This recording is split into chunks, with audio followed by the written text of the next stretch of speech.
Assalamualaikum warahmatullahi wabarakatuh. Selamat pagi, rekan-rekan mahasiswa. Pada pertemuan ini kita akan bahas tentang teori produksi. Mungkin di mikro sebelumnya kalian juga sudah mempelajari bagaimana teori produksi itu bekerja. Pada pertemuan ini kita akan membahas topik tentang eh, teknologi dari produksi itu bisa mempengaruhi produksi seperti apa, kurva isokuan itu seperti apa, kemudian produksi dengan satu variabel input yaitu tenaga kerja itu sifatnya seperti apa. Kemudian ketika kita bertemu dengan teori produksi dengan dua variabel input itu akan seperti apa. Kemudian return to scale-nya akan seperti apa. Sekedar pengenalan saja dan teman-teman mahasiswa, eh, yang kita pelajari pada pertemuan ini akan terfokus pada sisi supply saja. Jadi beberapa kurva yang akan kita bahas tidak ada kurva permintaan sama sekali. Kita pure menggunakan atau mencermati bagaimana kebiasaan produsen itu yang secara grafik ataupun secara tabel berdasarkan data yang ada. Nanti kita cermati bersama-sama. Teori dari sebuah perusahaan lebih difokuskan kepada bagaimana perusahaan membuat eh, pembiayaan yang paling minimal dan kemudian biaya itu mempengaruhi pengeluaran, bagaimana karakter dari eh, produsen, terutama terkait dengan barang yang akan ditawarkan. Kemudian bagaimana respon dari produsen terhadap regulasi.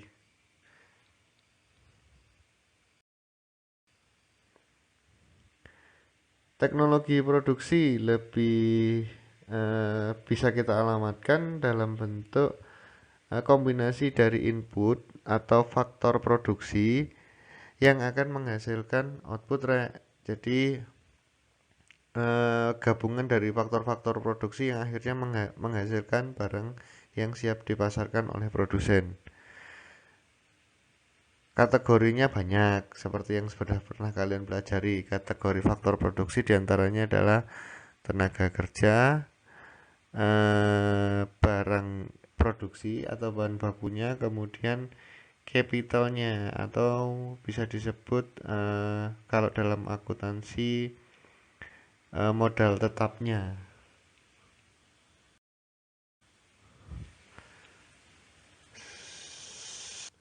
Dalam teknologi produksi sendiri kita juga akan dalam teknologi produksi sendiri kita juga akan membahas juga tentang fungsi dari produksi yang menunjukkan uh, output tertinggi yang bisa diproduksi oleh perusahaan dalam setiap kombinasi faktor input. Kemudian di fungsi produksi itu sendiri juga akan menunjukkan bagaimana perusahaan itu bisa berjalan secara efisien dan layak untuk terus dilanjutkan dalam bisnisnya.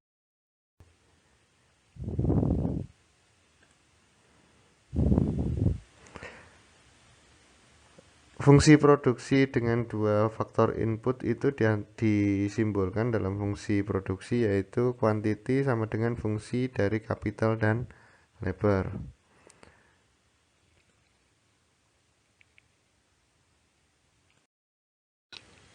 Dalam kurva isokuon nanti kita juga ditunjukkan dengan asumsi dua kombinasi dari faktor input, yaitu tenaga kerja dan capital.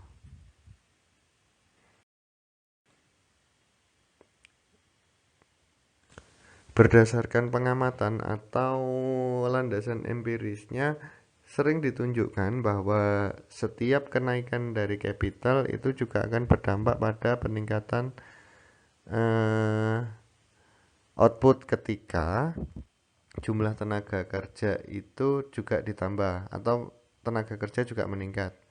Begitu juga dengan setiap penambahan tenaga kerja, eh, hasil dari produksi itu akan meningkat dengan jumlah capital yang naik juga. Jadi antara capital dan labor ini memiliki hubungan yang lurus, tidak hubungan terbalik. Jadi ketika K naik, L naik, itu juga output akan meningkat. Ini menunjukkan bahwa ada keterkaitan antara jumlah tenaga kerja dengan labornya.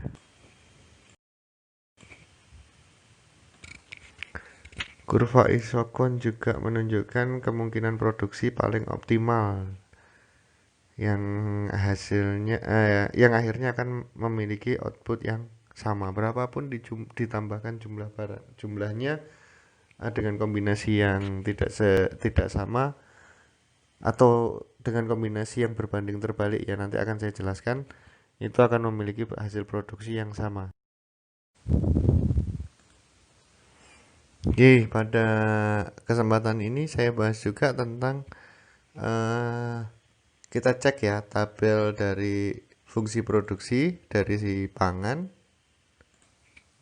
Kita cermati bersama bahwa kombinasi antara faktor capital sebagai input dan faktor labor sebagai input, ketika jumlah capital input itu 3 dan labor itu 1, jumlah outputnya sebanyak 55.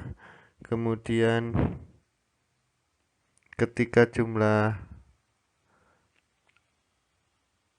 labor itu 3, kombinasi labor dengan input itu 31, maka hasil outputnya juga 55. Jadi berapapun jumlah outputnya, faktor input yang diberikan keluarannya kan sama.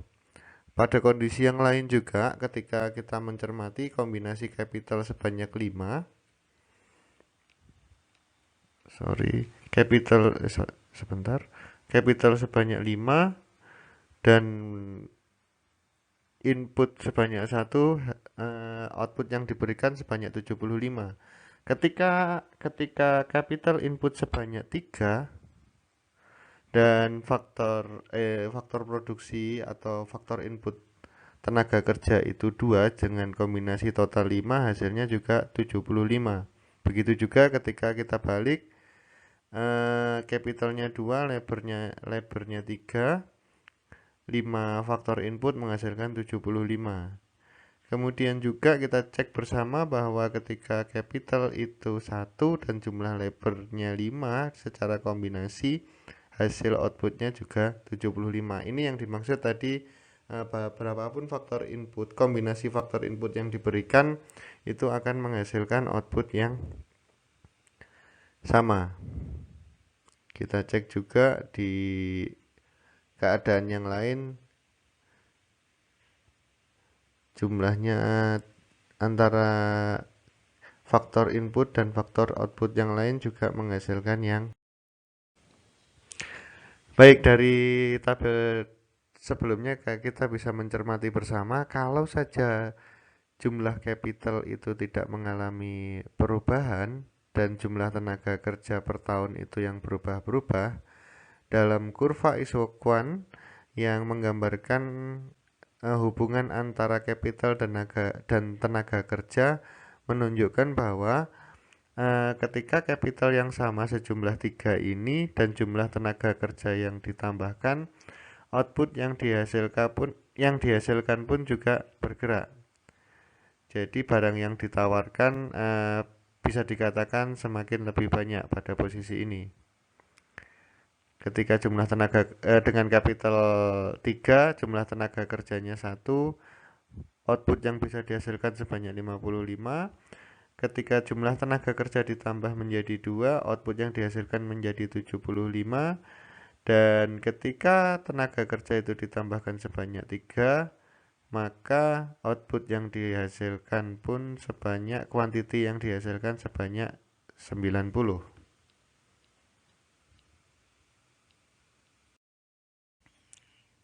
Jadi kalau kita cermati bersama, kurva isokwan itu bentuknya hampir sama ya sama kurva indifferent. Sebenarnya secara konsep kerja sih sama, kalau kurva indifferent itu seberapa banyak kombinasi antara barang yang diinginkan, dua barang yang diinginkan untuk konsumsi, sedangkan di kurva isoquant itu dua barang juga yang diinginkan oleh produsen. Tentunya dengan tujuan yang berbeda. Kalau konsumen untuk konsumsi, kalau produsen lebih cenderung untuk menambah jumlah untuk menghasilkan produksi. Jadi pergeseran A, B, dan C tadi menunjukkan bahwa kurva isoquant dari masing-masing slope tadi menunjukkan kapasitas produksi dari produsen. Jadi dari kurva tersebut menunjukkan kurva indifferent memiliki input yang cukup fleksibel yang dapat digunakan untuk produsen memilih kombinasi faktor input untuk menghasilkan produksi yang masih tetap sama. Kemudian dari informasi kurva tersebut juga dapat digunakan oleh produsen untuk memilih faktor input yang paling efisien yang mana nih, lebih condong lebih ke capital atau ke labornya untuk bisa menghasilkan output yang optimal. Sebagai bisa juga digunakan sebagai salah satu landasan bagi produsen untuk mencermati perubahan nilai dari faktor inputnya. Biasanya kan sesuai kapasitas produksi nih, sesuai kepemilikan atau omsetnya berapa. Ketika perusahaan dengan omset yang ditingkatkan atau meningkatkan dan menargetkan faktor output yang cukup besar, maka kurva itu pun juga bisa bergeser. Perlu diketahui juga teman-teman, kurva isoquant pada jangka pendek dan jangka panjang memiliki beberapa perbedaan. Pada jangka pendek, kurva isoquant itu kuantitas dari satu faktor input atau faktor produksi tidak bisa berubah. Kita ngambil contoh seperti capital. Capital tidak bisa dalam jangka pendek itu bisa berubah-ubah. Atau bisa disebut sebagai, kalau dalam ekonomi, sebagai fixed input dalam jangka pendek. Kemudian di jangka panjang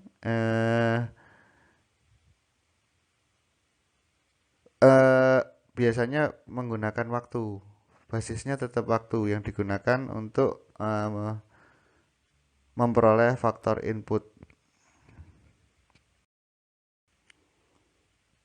Kita cermati bersama. Di sini produksi dengan satu variabel input. Kita ngambil contoh di sini tenaga kerja. Jumlah tenaga kerjanya bertambah satu satuan. Kalau kita lihat di sini delta L-nya 1, delta L 1 meningkat satu satuan. Jumlah capitalnya kan tetap di sini tidak mengalami perubahan seperti yang saya sebutkan dalam jangka pendek.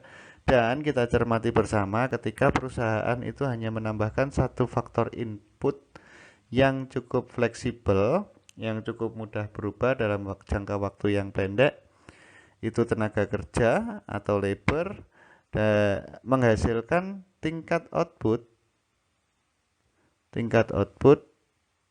yang cukup signifikan bertambah dari 10, 30, 60, 80. Nah, pertambahan jumlah output ini tentunya tidak serta-merta dipahami sebagai wah keuntungan meningkat nih, enggak gitu ya. Karena kita harus mencermati pula rata-rata produk yang bisa dihasilkan dari masing-masing tenaga kerja itu seperti apa. Kita cek di sini average produknya diperoleh dari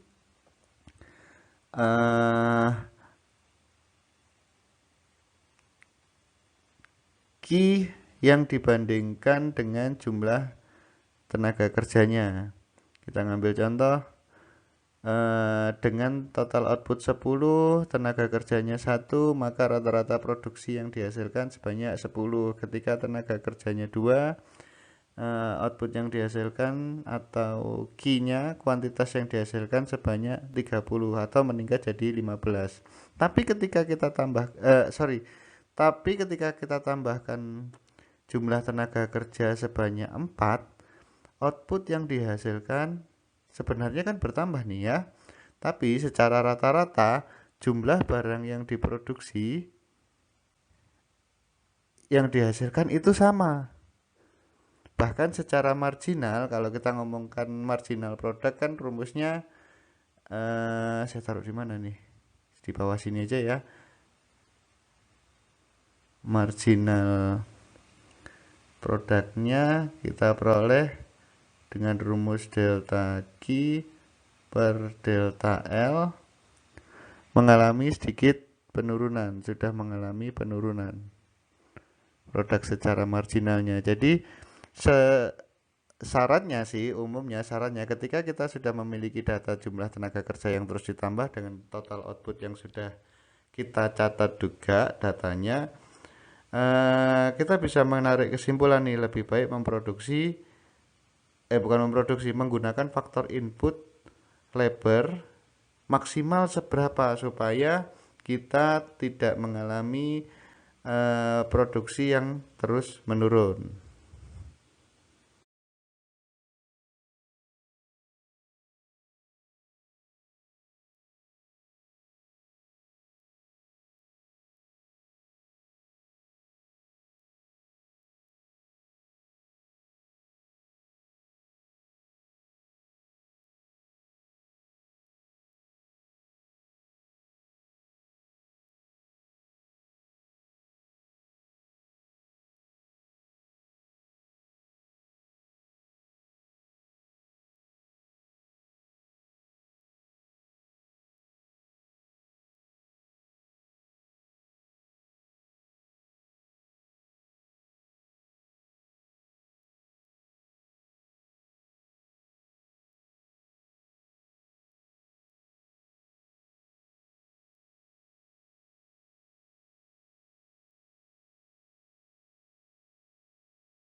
Nah, kalau kita cermati bersama, tadi di total produksi yang bisa dihasilkan cukup signifikan. Jadi dengan jumlah capital dan jumlah tenaga kerja yang ditambahkan setiap bulannya, kita bisa memiliki jumlah produksi yang cukup signifikan, di mana peningkatannya cukup baik sampai pada ke jumlah tenaga kerja yang keempat. Bisa nggak sih sampai di atau jumlah tenaga kerja 8 dengan total output per bulannya sebanyak 112? Bisa, tadi kan sudah cukup jelas di tabel yang ditunjukkan, tapi perlu kita bandingkan lagi bagaimana average produknya. Jadi kira-kira satu orang pekerja itu bisa menghasilkan berapa unit produksi ketika jumlah tenaga kerja dan yang terus bertambah. maaf saya ulang, ketika jumlah tenaga kerja terus ditambah dan capital yang tidak berubah, itu sangat signifikan berpengaruh terhadap total output. Kalau kita simulasikan, kita bikin angan-angan ya, luasan sebuah pabrik itu 100 meter dengan kemungkinan setiap meternya diisi oleh satu tenaga kerja. Nah, ketika ketika capital itu terus ditambahkan lebih sampai lebih dari 100, maka orang dalam satu pabrik itu kan dempet-dempetan kan ya. Jadi mereka agak kesulitan untuk bisa menghasilkan atau mereka agak sedikit kesulitan untuk bergerak yang akhirnya mempengaruhi efektivitas produksi dari tenaga kerja tersebut. Dari tabel itu juga ditunjukkan tentang rata-rata produksi dan rata-rata marginal product, di mana dijelaskan bahwa titik temu antara marginal product dan rata-rata produksi itu merupakan titik paling maksimum untuk perusahaan menambah jumlah tenaga kerja. Jadi pada tenaga kerja 4 lah mereka memiliki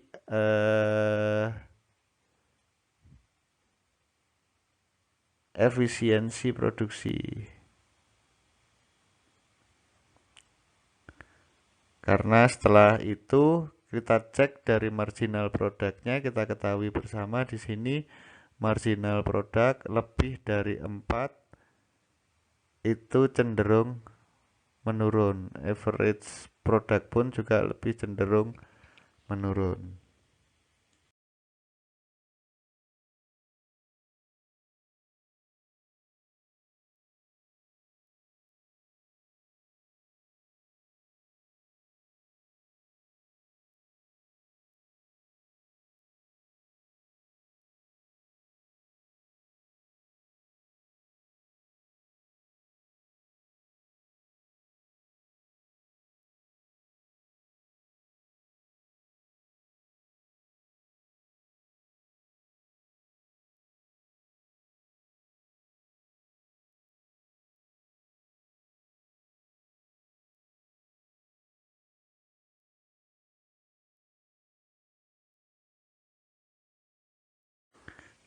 Baik, kalau kita tarik garis, di sini ada sedikit kesalahan, mohon maaf. Ini harusnya average product itu digambarkan dengan kondisi hubungan antara total produk dengan average product dengan garis atau kurva di sebelah kiri yang A dan B. Jadi kalau kita tarik garis, average product itu digambarkan pada titik awal 10 produk dengan rata-rata produksi sebanyak 10 dan titik optimalnya pada saat jumlah produksi sebanyak 3 orang karyawan dan menghasilkan 60 output. Kemudian yang marginal product itu ditunjukkan hubungan antara garis A dengan garis C. Saya tarik gini aja ya. Jadi di sini dapat kita ketahui bahwa titik optimal marginal product itu ketika jumlah tenaga kerjanya sama dengan 4. Kemudian selebihnya kita akan bahas di kolom chat. Silahkan kalian semua melemparkan pertanyaan di kolom chat. Karena ini ada 82 slide, sementara yang saya jelaskan dari sampai sini dulu karena masih banyak yang harus kita bahas bersama di kolom chat. Jadi mungkin saya akan jawab dalam bentuk video di pertemuan ini di kolom si pejar, atau nanti kita bahas dalam kolom komentar di si pejar kita. Selamat belajar secara mandiri. Sebisa mungkin kita saling berkoordinasi karena ini juga merupakan proses adaptasi kita belajar secara online. Semangat belajar ya, Rek. Kalau ada yang ingin ditanyakan atau ada masukan pembelajaran yang menurut kalian lebih menyenangkan, silahkan tinggalkan di kolom chat. Selamat siang, Assalamualaikum.